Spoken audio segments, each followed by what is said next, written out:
Энэ машин 130 орчим сая төгрөгийн үнэтэй Aqua. Манай 130 орчим сая төгрөгийн ханштай Aqua байна гэж төсөөлтөө.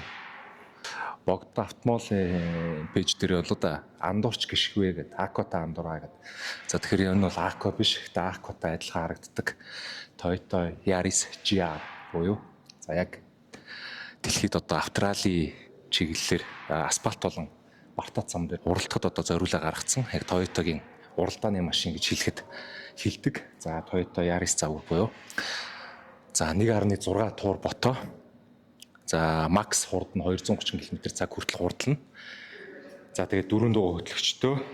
Хүчний хувьд бол 261 морины хүчтэй. За 360 ньютон-метр одоо торк мушгих хүчтэй. Яг дэлхийд уралддаг GR загвар нь. За энэний хувьд бол ер нь бол яг шууд ингээд уралдахад бэлэн загвар гэдэг нэг борлуулж байгаа залуучууд бол тэгж байна. Миний хувьд бол ямар тач айгүй гоё загвар, гоё машин байхаар нь та хэдд нэг хальт сонирхуулаад танилцуулчих гэж бодлоо. За тэгээд 100 км/цаг хурдыг ердөө 5.5 секундэд авдаг. За яг жижиг седанууд дундаа бол үнэхээр амар гэсэн үг. Дээшээгээ бас том джипүүдтэй харьцуулах юм бол бид бүгд мэддэг.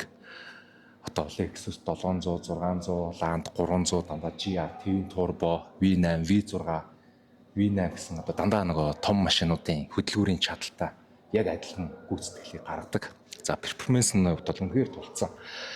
За дэлхий дээр байгаа чивглээ 3 цилиндртэй хөдөлгүүрийн одоо хамгийн бест хувилбар буюу хамгийн тулцсан одоо үзүүлэлттэй гэж явдаг юм байл л дээ. Тэгээд 3 цилиндртэй машин донд ингэж амар одоо 3-аас дээш буюу 4, 6-аас дээш цилиндртэй машинуудын үзүүлэлтийг ингэж гаргахаар машинууд бол маш тун ховор гэж ярьсан. За тэгэхээр энэний хувьд бол ер нь 3 цилиндртэй машин ирнэ. Бид эдийн мэддэг дэлхийн супер караттай ойролцоо үзүүлэлтүүд техникийн спекүүдийг гаргана. Тэгэд нэг гоё юм байна. За энэ машин дээр та нарт анзаар. Энэ машины амортизатор яг нэг Aqua-ны үнэтэй адилхан гэсэн. Ойролцоогоор чи ралли амортизатор гэсэн. Ойролцоогоор 20 орчим сая төгрөгийн үнэтэй. Зүгээр энэ ингээд доогуур нь тонгоход айгүй гоё харагчлаа л та. Зүгээр энэ дотор нь 20 сая төгрөг явж байгаа шүү. Нэг Aqua явж байна. Яг жинхэнэ Aqua гэж юм. За тэгээд миний бодлоор энэ юу муу бол гоё нөө. Салоны хувьд бол 2 суудалтай. За хойно бас хүн суудаг юм байна. Санал нь урагшлаад. За асаагаад үзэх үү. Асаагаад үзэхэд ямар ах нь. За мэдээж одоо энэ ч одоо Torn Consig бол хамт гიშгт юм байна. За асаагаад дууг нь сонсъё. Гоё тий. За дөрөв ободын нь Weight Sport гэсэн баг шиг байна. Яг адилхан бас ориг обод 18 инч. За миний анзаарч байгаа гадуур нь бол майк амар гоё байна. Ямар ч тач шийдвэрээ нэг удахгүй гадаа гаргаж байгаа бас хүчин үзээ заяа. Яндан мандагийн хувьд бол өмнө солиот юм байна. Та сонсогдох нь уу яах нь вэ? Ямар сонсогч нь вэ? Яндан гоё нөө.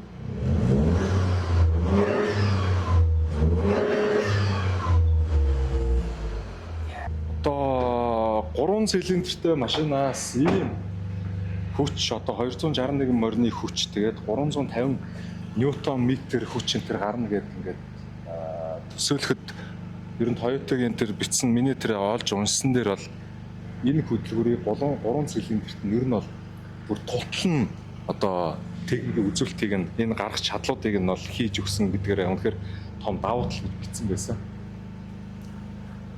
За тэгээд хотын зам дээр явж байгаа андуурч гიშгөв залуучуудаа энэний урд гарах бараадах машин ховор штэ 100 км/цаг хурдыг 5.5 секундэд. Тэгээд хамгийн гоё юм энэ чинь 4 дугаар хөтлөгчтэй. Гэхдээ 4 дугаар хөтлөгчтэй ирнэ дрифт хийх бас зориулттай гэж байгаа. За шалтгаан нь юу гэхээр энэ дотроос горин байлаа. За яг хөө спорт мод дээр тавихад хойд 2 дугуун дээрээ 70% ачаалтаа урдаа 30% гэж байгаа. Тэгэнгүүт энэ машин ерөнхийдөө дрифт хийх зориулттай болчдөг. За тэгээд мэдээж уралд нь дрифт хийх 4 дугаар хөтлөн. Тэгээд ер нь бол дэлхийн хамгийн алдартай тэгээд нөгөө нэг төлөө дэлхийн хамгийн амар одоо энэ австралид оролж байгаа уралдаж төрүүлж исэн амар нисгэгч нар бүгд энийг ундаг гэж бичсэн байсан. Тэгэхээр ямар ч тач энэ бол уралдааны зорилттой Toyota-гийн домог болсон үнэхээр гоё юм. Жижиг авсаархан машин байна. Би ингээ хажуу мажууд нь зогсоод байгаа жижиг байгаа хэвээр. Ер нь бол яг уралдах зорилттой үнэхээр тулцсан машин байна өө. Би бол шоконд ороод байж. Тэгээ механик урагшаа 6 шотлол утны харьцагтай байна. Тэгээ 261 морины хүч гэдэг чинь бол бас лайхтар шүү дээ. Дээд хурд 230 км/цаг. За хэдүүлээ гадаа гарч үзье.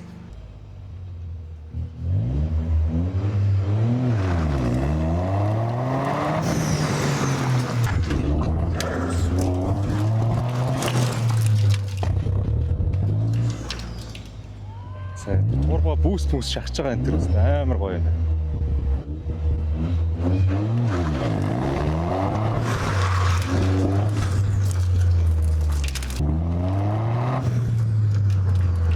За аашигт.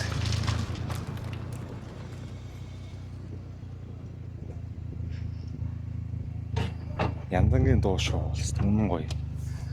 За тэгээд андуурч гişгүй амар гоё юм. Саунд нь амар гоё юм. Тэгээд нөгөө турбо буст нь энэ төр орж гарч байгаа тэр мотор нь амар гоё дуу. Тийм ээ амар гоё юм. За 1.6 турботоо 4 дугуй. Тэгээд механик ямартаач урагшаа 6 шатлалт. Янз хэд байна. Тэгээд 261 морины хүчтэй 350 Нм торк. Тэгээд ерөнхийдөө нөгөө Toyota-гийн өөр шууд ралли дурлах зорилт дээр гаргацсан асфальт болон шорон зам гэдэг байгаа шүү дээ. Ямар ч тач тэр 4 дугуйныхан дотор талд нэг аккуны үнэтэй амортизатор бас байна. Янз юм.